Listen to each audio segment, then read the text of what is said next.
introduce you to our speakers, Terry Hill and Louise Bride. It says Carla Wilbur on the screen as well, but she is out sick, so it'll just be Terry and Louise. So Terry is the Executive Director of the Rural Health Innovations. Ooh, do you want to mute your computer speakers? Yep. Thank you. So yes, Terry is the Executive Director of Rural Health Innovations and Senior Advisor for Rural Health Leadership and Policy for the National Rural Resource Center. Terry has more than 30 years experience in rural health care, working with rural health leaders in 47 states. He facilitated 7 national summit meetings, written dozens of published articles, led 11 national demonstration projects in rural health, and helped to develop 3 national health care delivery models. Louise Bride, principal, joined Strawwater in 2013 and brings to the firm more than 30 years of experience in healthcare management and clinical operations. She has a proven record of accomplishments in developing and executing initiatives to enhance access and improve quality and value of healthcare delivery in both public and private sectors. At Strawwater, she focused on population health, strategic planning, and operational improvement and models of care, including patient-centered medical home and team-based care initiatives. Louise Bride holds a Bachelor of Science degree in nursing from the University of Virginia and a Master of Health Administration degree from Georgia State University. She is a member of the American College of Healthcare Executives and is NCQA Patient-Centered Medical Home Certified Content Expert. And at this time, I'd like to hand it over to Terry, if you're there. Terry?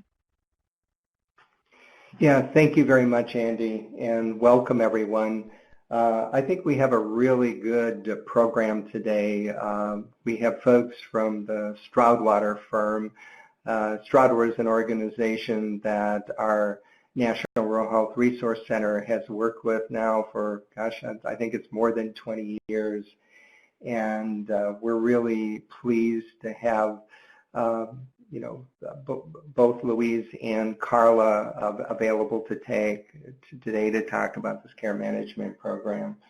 So next slide here. Yeah, the National Rural Health Resource Center, I think most of you folks on the call are familiar with the work that we do. We're a nonprofit organization, have a variety of different areas of focus, including a big one here is transition to value and population health. We do a lot of work in that area. Collaboration and partnerships, kind of networking concepts, performance improvement, health information technology, and we've had a long time focus on workforce as well. So that being said, wanted to talk a little bit about an initiative that we did earlier this year. And it was really on rural care coordination and population health. We held a summit meeting, and we brought folks together from across the country to really look at some of the next steps that leaders and providers are going to take to support the ongoing development of local infrastructure that creates a platform for future care delivery. So we're talking about stepping out of the boundaries of our rural hospitals and starting to work with our communities more extensively, kind of enlisting new partners within our own community, reaching out to the schools, to the churches, etc. And what we know is that there's been a lot of work done internally within the hospitals and the clinics on preparing for value and population health. Now we were asking, what are next steps as we move into this broader concept of managing populations, whether they're Medicare recipients or Medicaid recipients, or maybe it's businesses, or eventually the entire community. And then another objective was to explore opportunities to undertake that. How could we position the hospitals and the community partners in managing population health? And then can we gain a better understanding of the potential financial and operational impact of community care coordination? So this is with the entire community coordinating care, and how can we work with local providers to make this happen? So one of the things that I know is having worked with rural hospitals for years and years, is that we have a limited number of resources, and the work that we're doing needs to pay off financially as well. So we've always been concerned about the general health of our populations, but we're starting to look for what are the links into working closer with our communities and actually realizing some financial benefit in that regard. And these were the group of folks that we brought together. You can see it's a pretty significant group of folks. I don't have all of their affiliations here, but they're folks that have worked in various parts of the United States, representing certain consulting firms, representing accountable care organizations. The Federal Office of Rural Health Policy both funded this program and also had representatives there. And it was just a really eclectic group of folks, all of whom had expertise in this area to some degree, and we brought them together to see if we couldn't arrive at some sort of a consensus moving forward. One of the first things we did is examining what's in our way now. If we want to get the entire community involved, let's say in terms of addressing mental health or behavioral health emergencies, what's standing in our way? Lack of clarity as who leads became one of the issues. In other words, is the hospital's role to take a lead there, or who's going to start this? And in many cases, hospitals do step forward here because now they have a greater role, as we know, in population health management. Then there's the whole rural context, which is kind of these interrelated conditions that exist in our environment. That culture, no two rural communities, as we know, are exactly alike. Their cultures vary, et cetera. So there's not one set formula here. Some of them may be very community. They may have great coordination, or they're already working together very well on healthcare initiatives. Others might be very resistant to this. There's all these internal history of relationships, feuds, et cetera. And then really one of the things we're facing is the impact of small populations on low volume. So we're trying to, we don't have a ton of people in our rural communities, and trying to get statistically significant outcomes becomes, it's a problem. It's a barrier. The small numbers allow us to be more mobile and move faster in many ways. Our community being smaller, it enables us to do some maybe more collaboration, but we've got some big obstacles here as well. And then we identified organizational barriers, kind of the very fact that we very often don't have the resources available to do this, the time, the inclination, et cetera. And then we've seen pretty frequent turnovers in leadership, and so we can have somebody really totally enthused about getting the community to work together, and then this person may leave, and now we're starting all over again from a leadership standpoint. And then the next slide really gets into what we saw as the strengths, and we think there's a lot of strengths. I really like to approach rural communities as more asset-oriented. What do we got going for us? We're mission-driven. Yeah, I just don't think you see that sense of mission in larger hospitals that we see in our rural hospitals. Our folks are working together. We've got all kinds of obstacles, but we persevere, and we all care about that community. We know these folks personally. We're more flexible, and it just it doesn't take us forever to change things, and some of the beliefs and practices are pretty deeply embedded, but it's easier to change than in some of the bigger organizations. That if we have lean process improvement, or the hierarchy is less stratified, kind of up and down, it allows for quicker decision making. Collaboration is a way of life in rural. rural healthcare policy momentum at the federal and state level currently exists. So we are in a stage or an era here. I've been around a long time, and the focus on rural has probably never been greater at this moment, as we see not only policymakers but also some of the bigger healthcare organizations interested in how to maximize the effectiveness and the results in rural areas.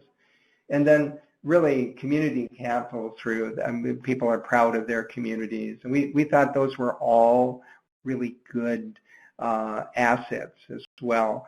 So kind of with that overview, we started in that regard, and I'm going to turn things over now to our speakers to talk about the topic of today. They'll go over the webinars and the webinar objectives and kind of take things from here. So Carla, I'll turn things over to you or whoever's going to go first here. Okay, thank you so much, Terry. Good afternoon, everyone. As Andrew said in the introductions, my name is Louise Bride, and I am a principal with Stroudwater, and really delighted to have the opportunity to speak with you all this afternoon. Unfortunately, my colleague Carla is not able to join us. She is ill today with terrible laryngitis, and so she had to bow out. And so I will take you through a high-level overview of the Care Management Guide. As you see here on the slide, for those who are able to follow along on the slides, we have 3 overall webinar objectives for today's discussion. One is to increase the understanding of hospital care management practices. We'll touch on care management, case management roles and responsibilities, staffing needs. We'll take a look briefly at some of the core functions that hospital case management are typically responsible for, including utilization review and discharge planning.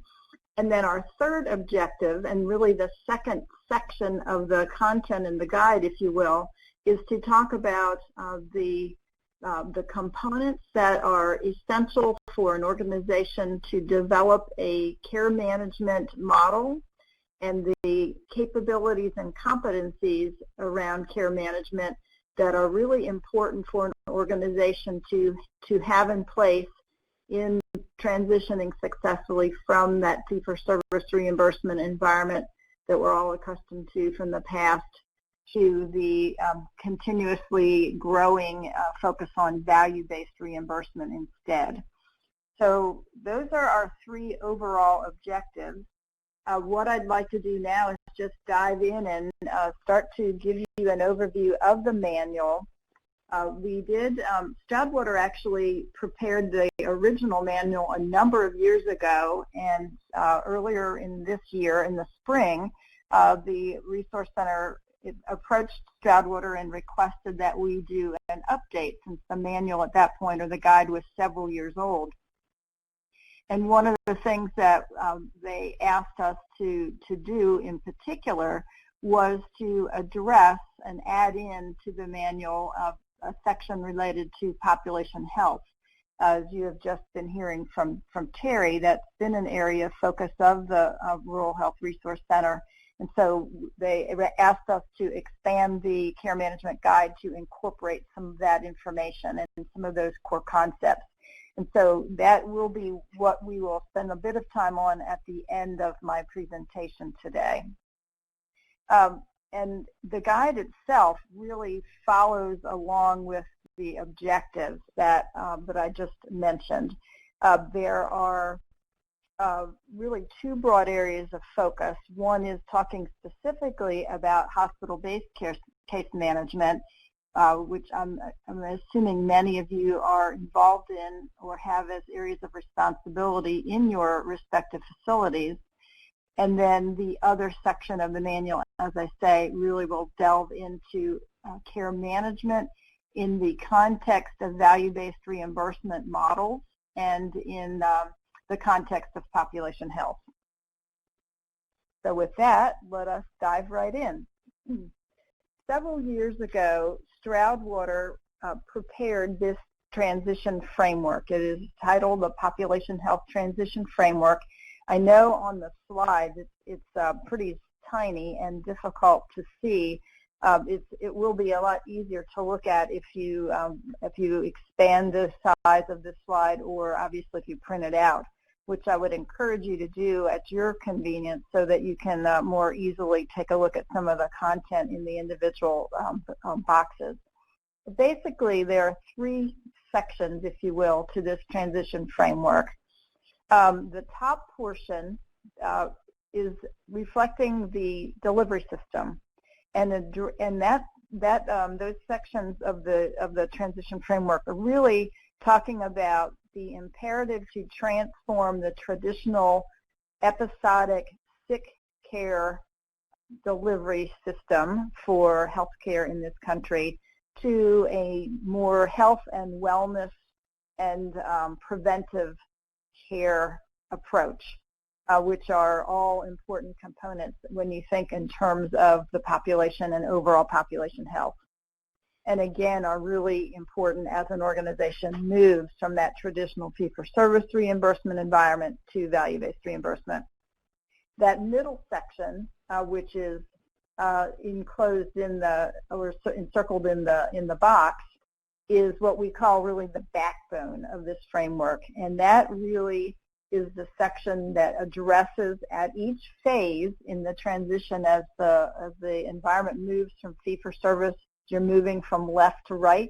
It's showing a progression from traditional fee-for-service to a one-sided risk arrangement, and then ultimately as you move across to the far right, when you get into phases 3 and 4, talking about moving into a full risk arrangement.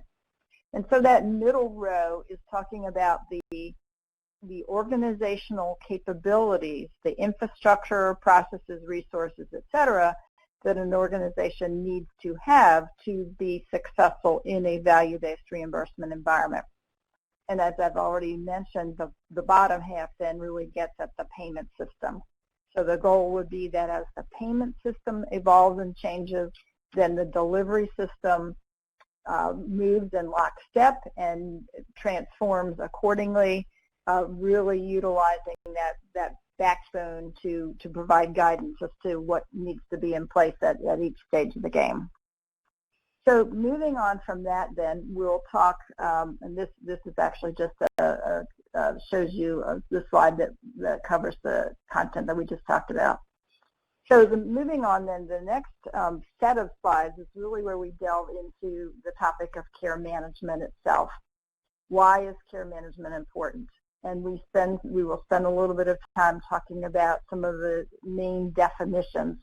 There are lots of terms that you may or may not be familiar with, and so we've tried to provide a context and a foundation of some basic information around these key definitions so that everyone has a common understanding of what it means when you talk about moving into population health. We talk about risk stratification and so forth, and we'll get into some of that more in just a few moments. So what is care management? Why is it important? As you see here on this slide, one of the core goals, really an overall goal of care management, is to achieve an optimum level of wellness and to improve coordination of care while providing cost-effective, non-duplicative services. And when you think comprehensively about care management, it really is intended to look at delivery across the continuum of care and is an important component in providing guidance and helping to provide education to patients who are trying to navigate their way through our increasingly complex healthcare delivery system in this country. The next slide shows, and again, this is really tiny. I would encourage you at your convenience to take a look at at a larger version of the framework. There is quite a lot of good information on here. This slide does provide an overview of the care management process and the core components, and I will touch on a number of these elements as we go through the webinar today.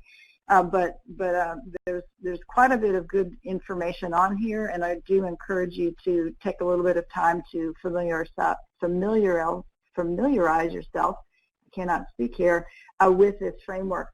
There is also a footnote in the care management guide itself that references this same transition framework, and that's found on page 8 of the guide itself. So what is case management? I've touched on care management, and we've talked a little bit globally. Now let's talk a little bit about case management. They actually do have, there is a different focus between those two terms, although frankly they are very frequently used interchangeably. Case management has been defined by the Case Management Society of America as a collaborative process of assessment, planning, facilitation, care coordination, evaluation, and advocacy for healthcare-related options and services to meet an individual and their associated family or caregivers' comprehensive health care needs, excuse me, through communication and available resources. And core terms here are really around the goals of promoting patient safety, quality of care, and cost-effective outcomes, which track really similarly actually with the triple aim that we talk about so often now. And it talks a little bit about the Case Management Society of America in their definition, also talk about the role of a professional case manager. And they talk in particular about involving the timely coordination of quality services to address a specific client's needs in a cost-effective and safe manner with the end goal of promoting optimum outcomes. So quite a mouthful, but a nice summary definition of case management. And then moving from that, we want to spend a little bit of time talking about hospital case management and hospital case management best practices. I should also mention that all of this information that I'm sharing in these slides today is in the manual. So it really, we lifted out some of the key components of the manual, but there's considerably additional information and more detail around each of these topics in the manual. So again, I would encourage you to refer to that as an ongoing resource to add some additional detail to this information that we're providing today. So there are a number of elements that we have called out here, one of which is to have organized routines and processes and workflows in place so that there can be a consistent and effective and efficient hospital-based case management program. Ongoing documentation is of course important. And then this is really something that echoes a comment that Terry made in one of his slides at the start of his remarks, and that is how important it is that there is clarity around roles and responsibilities. He mentioned at the community level that one of the challenges can be lack of clarity, and particularly around who takes the lead in the community setting.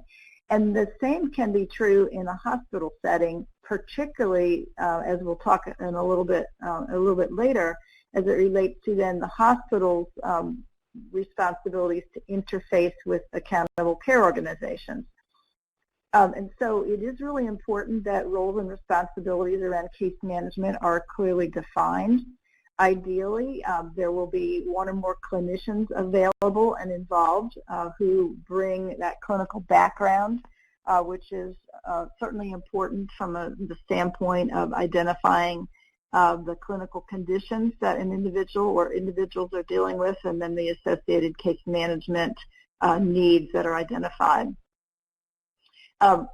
Certainly this won't be a surprise to probably any of you, and that is as we do our work with all sizes of hospitals across the country, that there is a real variation in the allocation of roles and responsibilities at individual hospitals, very much tied to not only the size of the particular facility, but also the overall staffing composition. In many instances in rural hospitals, because you do have a smaller size staff, it may very well be that individuals cover more than one of these core responsibilities. and that utilization review and discharge planning may or may not be divided up between 2 or more individuals. We do recommend that if you have a couple of individuals involved, one handling the utilization review responsibilities and a second the discharge planning activities, that if at all possible, it is ideal for those individuals to be placed within the same department organizationally to really facilitate close communication and collaboration. I'm going to say just a word about clinical documentation improvement. Clinical documentation improvement has increasingly been identified as an area for particular focus, and that may be a position or a set of responsibilities that your facility has added to your case management team. So there is a dedicated resource to really focus on education and training for utilization review staff in particular. And as we all know and learn, for those of us who have a clinical background, the importance of thorough and accurate documentation really can't be understated. And as you see on this slide, a number of the reasons for that are to reduce compliance risk and to minimize an organization's vulnerability in the context of external audit, and also to serve as an accurate communication tool among all of the parties, the providers and staff who are involved in delivering care to an individual patient. There are links in the guide that will take you to additional information about clinical documentation improvement if that is an area that you particularly want to focus on. A word about hospital case management staffing, and again, we recognize that the overall staffing composition and the number of positions may really vary widely depending on the size of your organization. Staffing is typically based on average daily census, and then the decisions that have been made by leadership related to the overall scope of responsibilities that the case management team will handle as opposed to other departments. I'm working right now with a hospital system, and they have chosen to divide case management and social work. So the social workers are in a separate department, but then are working side by side and communicating and collaborating constantly with their case management colleagues.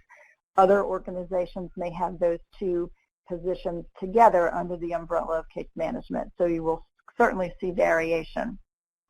And again, it will be important regardless or no matter what the overall composition looks like, that there will be allocation of assignments so that the full scope of case management responsibilities are well covered or certainly consistently covered, and that there are resources in place to support facility operations.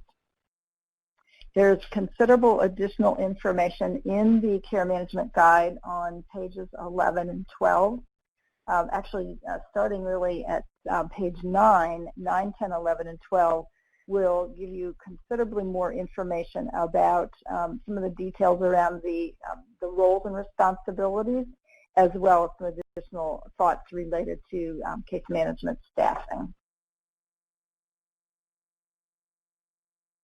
This next slide provides an overview of some of the core capabilities that as hospitals are preparing to or are already beginning to operate in a value-based reimbursement environment, these will be some of the core competencies and areas of activity and areas of focus. I'll say more in a few minutes about the activities associated with identifying patients who need care management, case management, and the issues around identifying high-risk populations, care coordination, engaging patients, and utilization review, utilization management, performance measurement. Those have really been typical areas of activity for hospitals for a long time, but some of the areas of focus vary as an organization moves further into value-based reimbursement environment, and I'll say a little bit more about that in a few moments. There are several, sorry, didn't advance my slide properly there. Okay, hopefully you are all now seeing the core hospital case management responsibility slide. So 3 core areas of focus from a hospital case management standpoint. One would be discharge planning, the discharge planning process. The second is around transitions of care and care coordination. And the third, and I've really already touched on, and that is utilization management, utilization review. So in these next several slides, I'll do a little bit of a deeper dive on each of these 3 core areas of responsibility.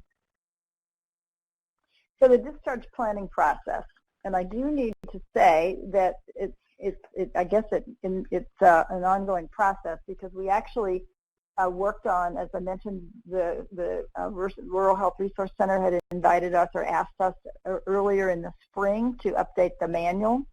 And so we prepared the updated manual over the course of the summer and finalized it, I want to say, in July. And now this slide is a bit out of date, which is the content coming right out of the manual. So we will be working with the Resource Center for their guidance around how they would like to update this particular slide. And why I say that is that in just literally weeks ago, at the end of September, CMS finalized an update to the conditions of participation for hospitals and critical access hospitals, and have a section that deals explicitly with discharge planning.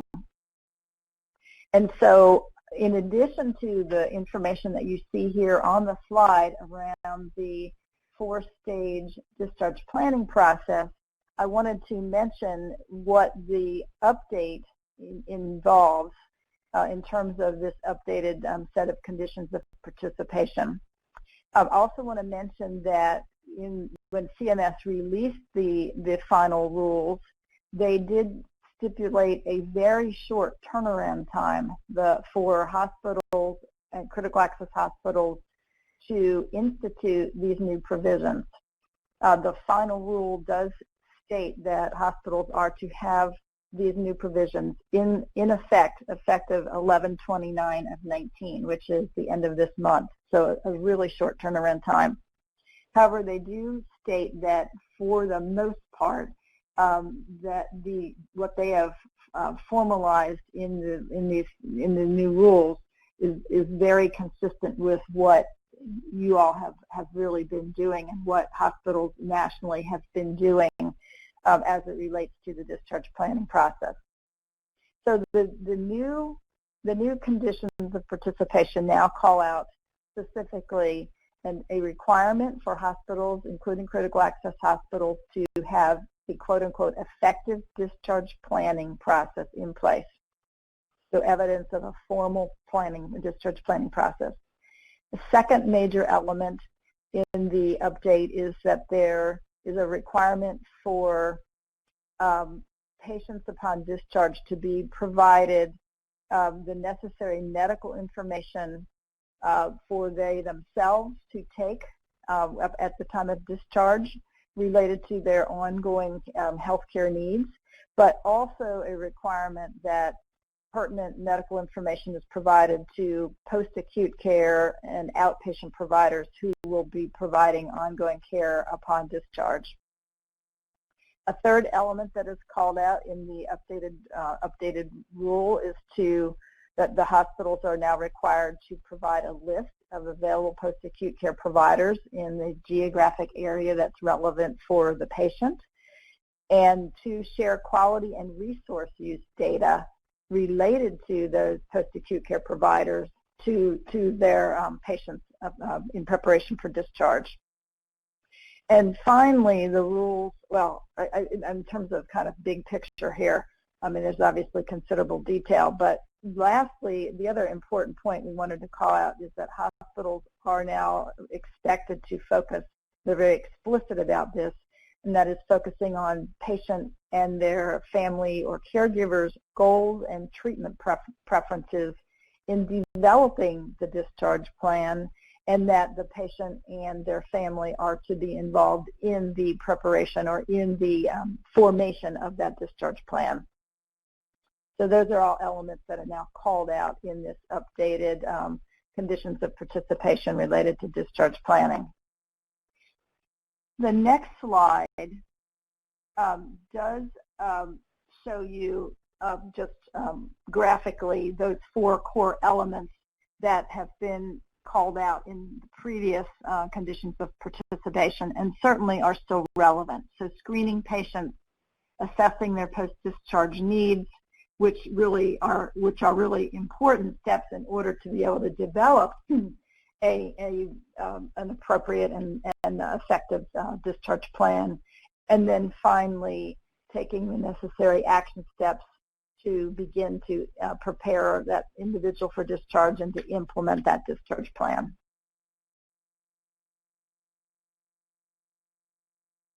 So these next slides get into a bit more detail related to discharge planner responsibilities.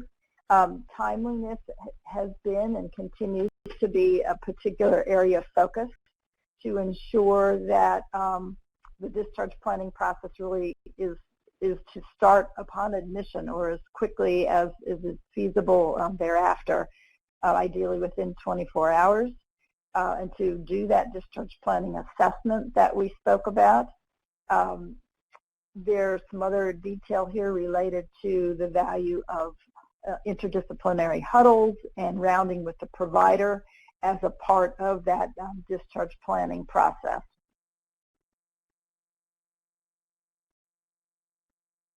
And then you see here on this next slide, and this is also included, all these links to these tools are all included in the care management guide, and that is there are a number of good materials available that address specifically, provide a discharge checklist and other materials that are really helpful to provide to your patients and their families as you are working with them to prepare them for discharge.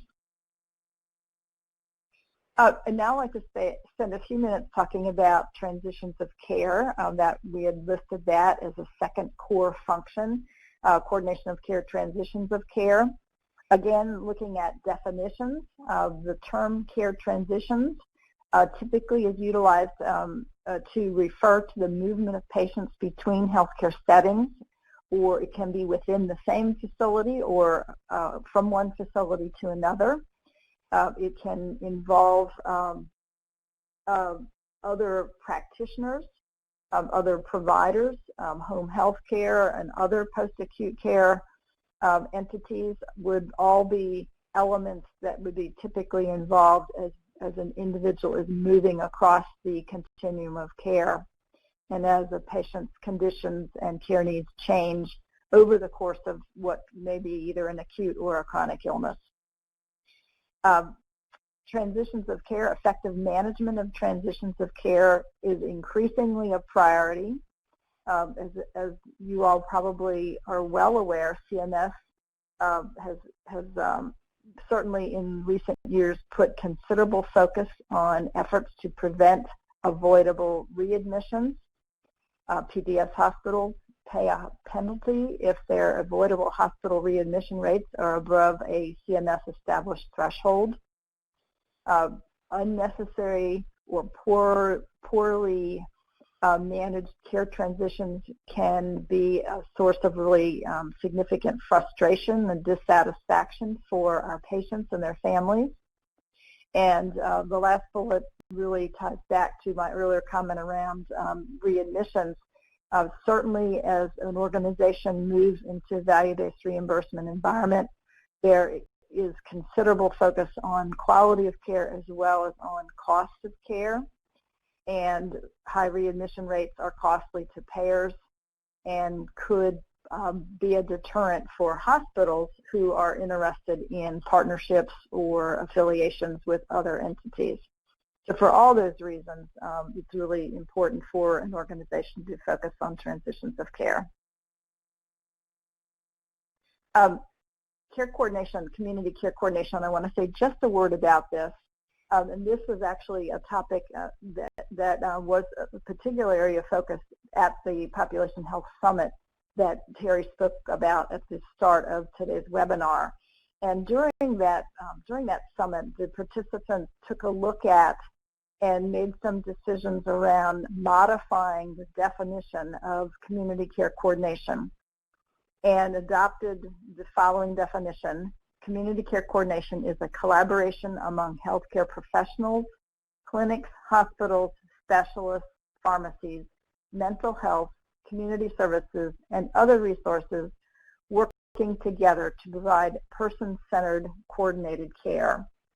And I know the summit attendees in particular thought it was really important to call out that last phrasing in terms of the goal to provide person-centered and coordinated care, which really goes hand in hand with some of Terry's earlier comments about the work of the center in working more closely with local communities and really looking at again, from a transitions of care perspective, really thinking holistically as an individual does move across the care continuum. This slide addresses just a number of the areas of focus that a care coordinator may assume. You'll hear regularly in conversations talking about the role of a patient navigator or a care coordinator, the importance of cultural competency that the individual serving in those roles, serving in a care coordinator or patient navigator role, brings linguistic and cultural familiarity with the populations that they are assisting.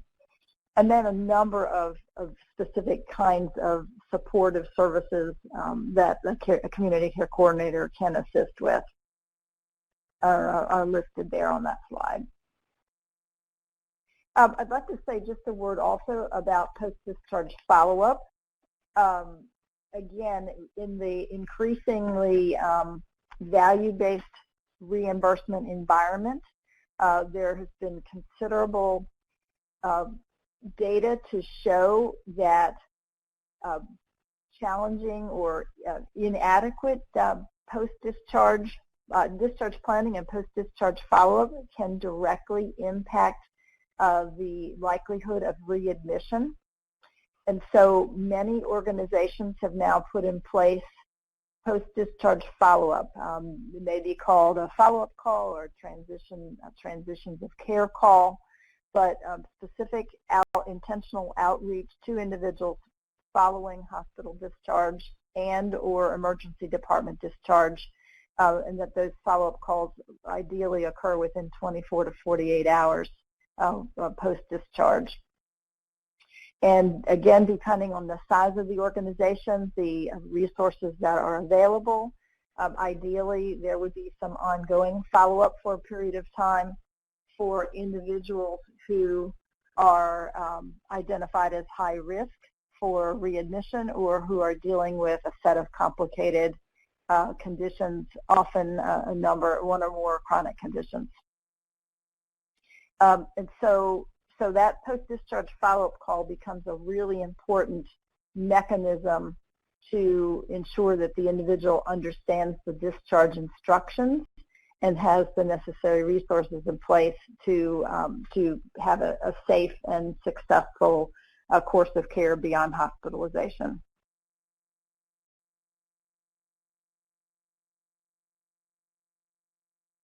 Okay, what I'd like to do now is shift and talk a little bit about utilization management.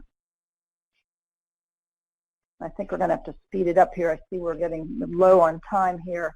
So I'm going to just hit a few highlights here and encourage you to take a look at the additional detail in the slides as well as in the care management guide itself. Utilization management is a core other area of focus of hospital case management. The term utilization management is often used interchangeably with utilization review. And in looking through the literature, there's not really a single accepted definition for utilization management, but there are several key elements that are common across the literature: medical necessity and appropriateness of care. And I think the URAC definition is actually a really good one. Their definition is that utilization management involves the evaluation of medical necessity, appropriateness, and efficiency of the use of healthcare services, procedures, and facilities under the provisions of the applicable health plan benefits.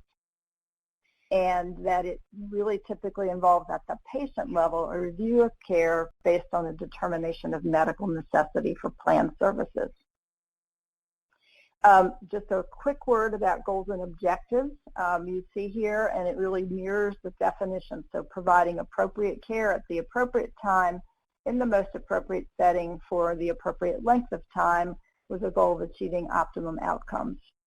And in the hospital setting, that really entails ensuring that the patient is being initially placed in the correct level of care, whether they are admitted as an inpatient or into an observation stay. Those would be appropriate. Those would be the types of determinations that would fall under the umbrella of utilization management, utilization review. There are three types of utilization management, as you see: prospective review, concurrent review, and retrospective review. And so the organization would have involvement in all of those, but in particular, prospective review or prior authorization, pre-certification activity, and then concurrent reviews, which would be occurring during the course of care. This next slide gets into some of the UR/UM best practices.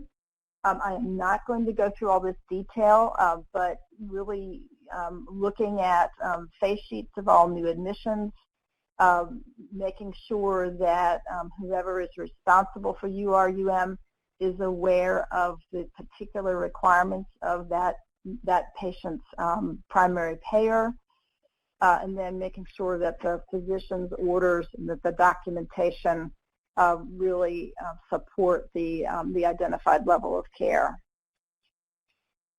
Again, there's quite a bit more detail in the care management guide that I would encourage you to take a look at for additional information.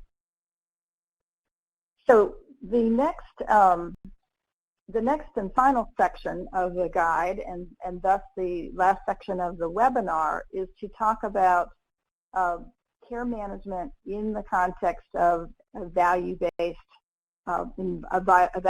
contract. And in particular, we'll focus on ACOs. So for a few moments here, I'd like to walk you through some of the core definitions of some of the value-based, population health-based environment. And actually, I'm going to scoot back. So we have, first of all, the definition of an accountable care organization. And as you see here, that is a group of doctors. It may be doctors only. It may be a combination of doctors and hospitals and other healthcare providers who have come together and formed an entity to offer coordinated, high-quality care.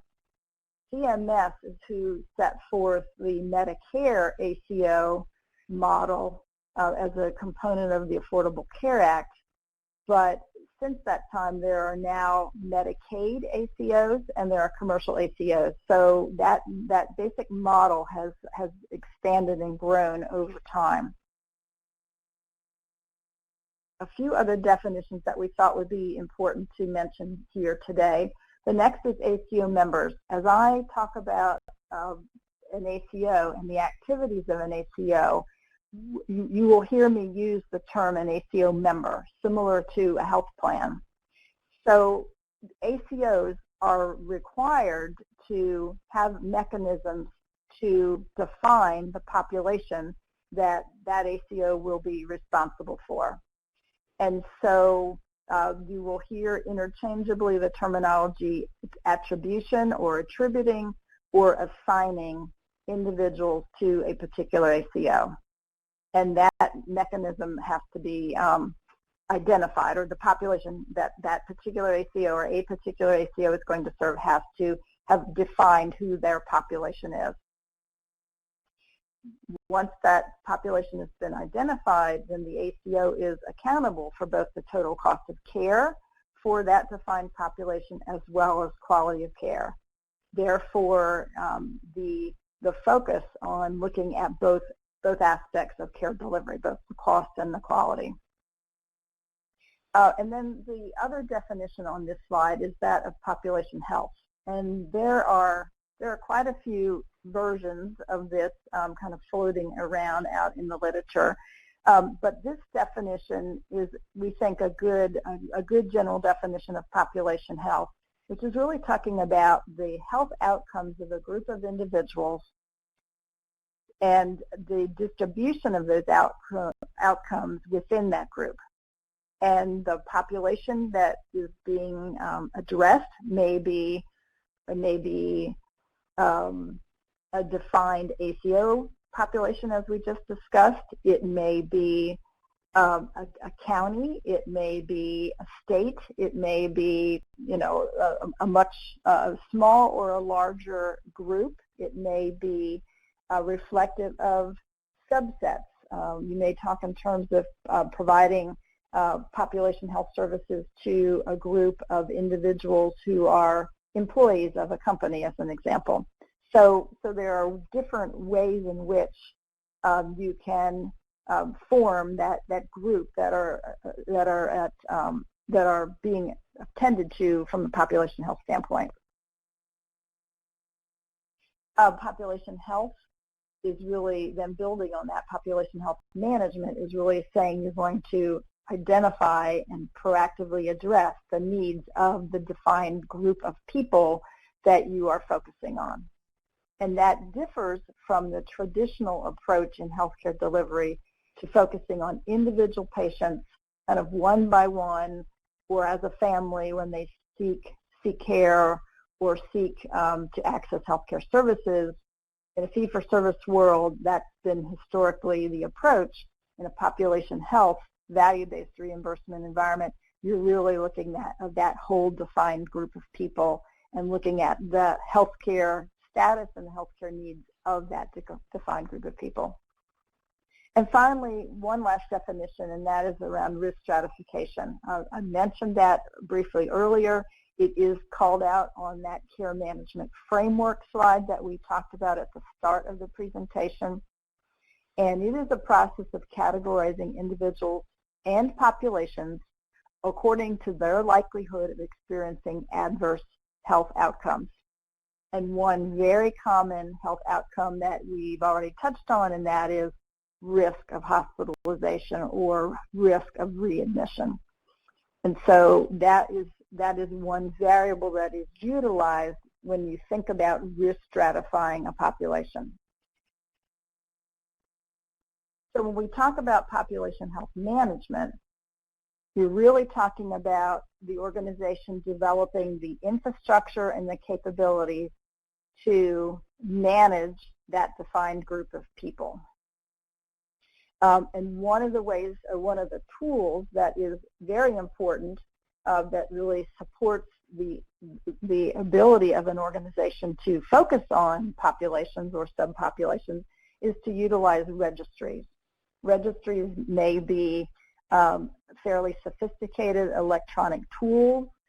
They are often an add-on to electronic health record system, or it may be as simple as maintaining Excel spreadsheets or lists of individuals who have been identified as a group for ongoing tracking and monitoring.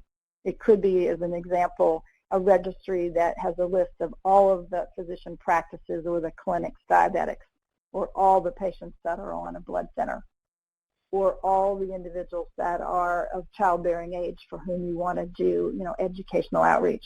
So those would be examples of how an entity will harness these tools and harness technology to help to really identify and address the healthcare needs of these subsets of people. And that becomes really important for an ACO or other value-based reimbursement entity in managing the overall health of the population that they serve. So registries can be used to identify gaps in care.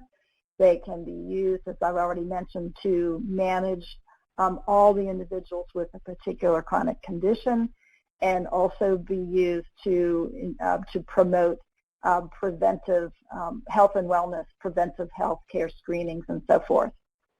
So it supports the ability of an organization to do proactive outreach to everyone with flu shot reminders in the fall, or to send reminders to all women related of the appropriate age related to the need for a mammogram. Those would be examples of utilizing registries, building the capability to do that sort of outreach to your populations of patients or members that you're serving. We've already talked about risk stratifying the population, so I won't go into any more detail here. This slide really just talks a little bit more about some of the types of data that are important to consider when an organization is seeking to risk stratify their particular population of patients or members that they're serving. And then this last section, I want to talk just a little bit in our last few minutes here about identifying individuals who need ongoing care management. I touched on that earlier. It is important for an ACO, an accountable care organization, or an organization that's in a value-based reimbursement arrangement to be able to proactively manage particularly the high-risk individuals who can be more costly than others, and to identify those who would benefit from ongoing care management. So there are tools that are typically utilized and in many instances are done across the board, healthcare care needs screening tools or comprehensive assessment tools, which really enable the organization to identify their individuals who would benefit from an ongoing relationship with a care manager. And then these last slides really address some of the elements that are important as an ACO, or the hospital system is now going to be participating in an ACO, that ACO entity needs to consider in building an ACO care management program.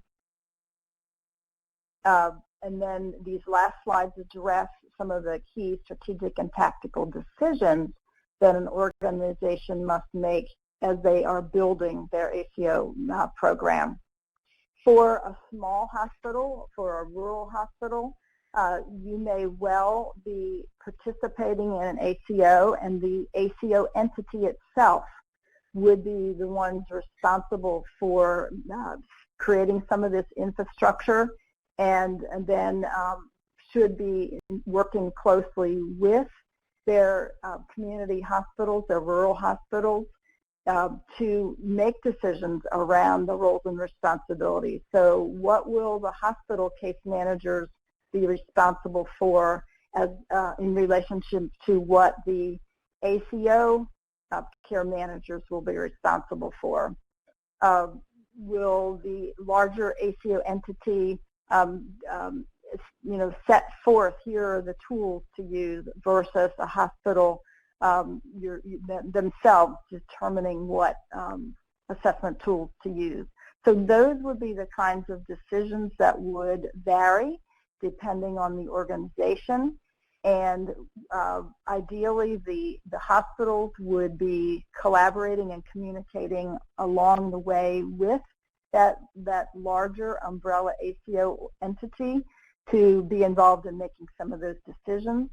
And again, as we started out at the beginning of the conversation, cannot underscore how important it is that there is close communication and collaboration among all the parties, so that there's clarity around roles and responsibilities as the hospital case managers, as community organizations are involved, and as that ACO organization is involved in jointly providing care and services to shared patients or shared members.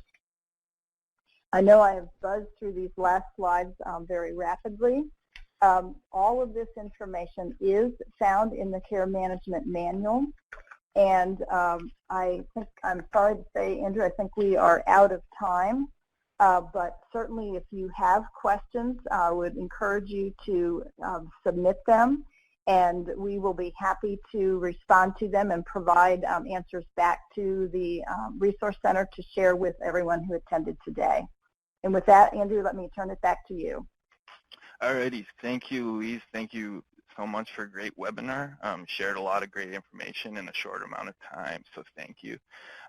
Everyone, just kind of a quick follow-up. If you want to answer the polling question on the right before you leave, that would be great. And as well, we have a short assessment that I will post in the chat box as well. And so if you want to complete that short online assessment for this webinar, completion of this assessment is necessary if you want to receive 1 ACHE qualified credit for today's webinar.